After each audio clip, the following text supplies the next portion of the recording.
गांव के किनारे सरसों के खेतों के बीच एक छोटा सा घर था। वहां रहते थे किसान रामेश्वर, उनकी पत्नी सावित्री और 10 साल का बेटा गोपाल।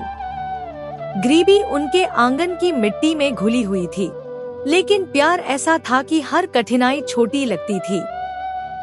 इस साल बारिश देर से आई थी, खेत सूखे पड़े थे और रामेश्वर की आंखों में चिंता की लकीरें गहरी होती जा रही थी।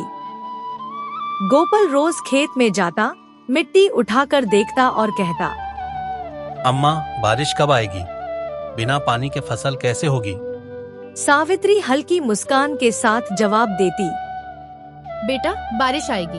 भगवान किसी मेहनती को खाली हाथ नहीं लौटाता। एक दिन रामेश्वर घर लौटा तो उसके कपड़े धूल से भरे थे।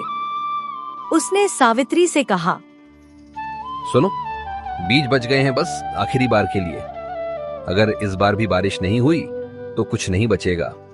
सावित्री ने उसकी आंखों में देखा और बोली, बीज डाल दो। हम कोशिश छोड़ेंगे तो भगवान भी क्या करेगा। बाबा, मैं भी बीज बोऊंगा ताकि फसल हमारी मेहनत को पहचाने। अगले दिन सूरज की तेज किरणें खेत पर बरस रही थी। रामेश्वर और गोपाल मिट्टी में नंगे पैर उतर गए। माँ सावित्री घर से पानी और रोटी लेकर आई और दोनों के पसीने को पोंछती रही। मिट्टी भले सूखी थी, लेकिन तीनों के दिल में भीगी हुई उम्मीद थी। बीज बोने के 5वें दिन आसमान अचानक काला हो गया। ठंडी हवा चली और फिर बूंद बूंद बारिश बरसने लगी। गोपाल खेत में भागा, बारिश में भीगते हुए चिल्लाने लगा, अम्मा, बाबा, देखो, पानी आ गया। रामेश्वर के चेहरे पर महीनों बाद मुस्कान आई।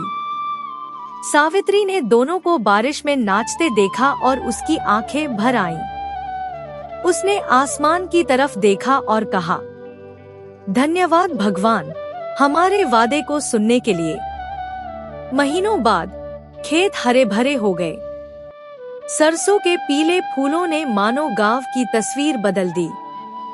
कटाई के दिन रामेश्वर ने सावित्री और गोपाल के साथ पहला गट्ठा काटा और कहा, ये फसल हमारी मेहनत और हमारे वादे की है। और ये इस बात का सबूत है कि जब तक हम साथ हैं, हम कभी हारेंगे नहीं। उस दिन सावित्री ने महसूस किया कि बारिश का वादा सिर्फ आसमान से नहीं, बल्कि दिलों से किया गया था। जहां प्यार, मेहनत और उम्मीद मिलकर किसी भी सूखे को हरा सकते हैं।